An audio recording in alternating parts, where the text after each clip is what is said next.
ခုခေတ်ငါပြောချင်တာခုခေတ်ကလေးတွေ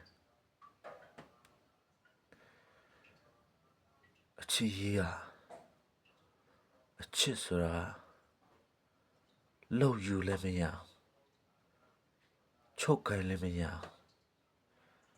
ကြိုက်တယ်လို့ဖန်တီးလို့လည်းမရအချစ်ဆိုတာကစားစရာမဟုတ်လူတွေကအယုတ်မဟုတ်လူတိုင်းမှာအောင်းနောက်ပါတယ်လူတိုင်းမှာနှလုံးသားပါတယ်လူတိုင်းမှာကြောက်ကပ်ပါတယ်အောင်းနောက်ဆိုတာကောင်မလေးတယောက်ကိုရွေးချယ်တော့မှာ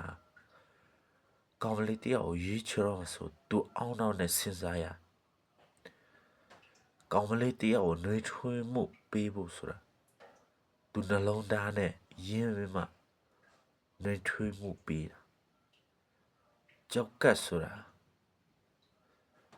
ကောင်မလေးအတွက်သူဘလောက်အနစ်နာခံနိုင်တယ်လဲဆိုရက်ဘဝတင်ကန်းစာသူရဲ့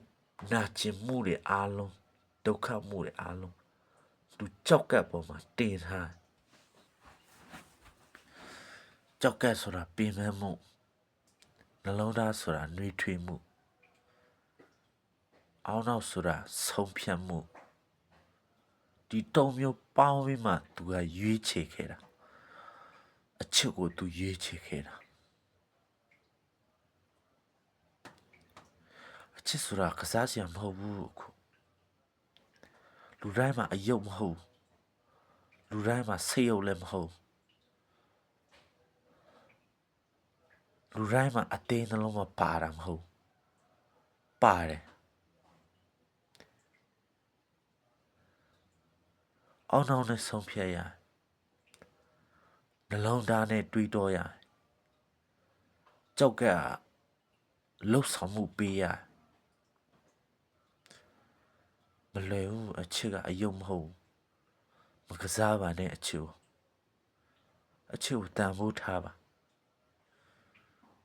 အချစ်စစ်မှအချစ်ရှိမှ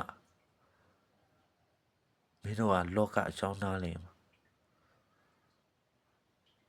အချစ်တဲ့နှလုံးသားရှိမှလောကကိုလှပအောင်ဖန်တီးလို့ရအချစ်ကစားစရာမဟုတ်ကစားရင်တော့ရန်သူဖြစ်သွားနိုင်တယ်တတိထား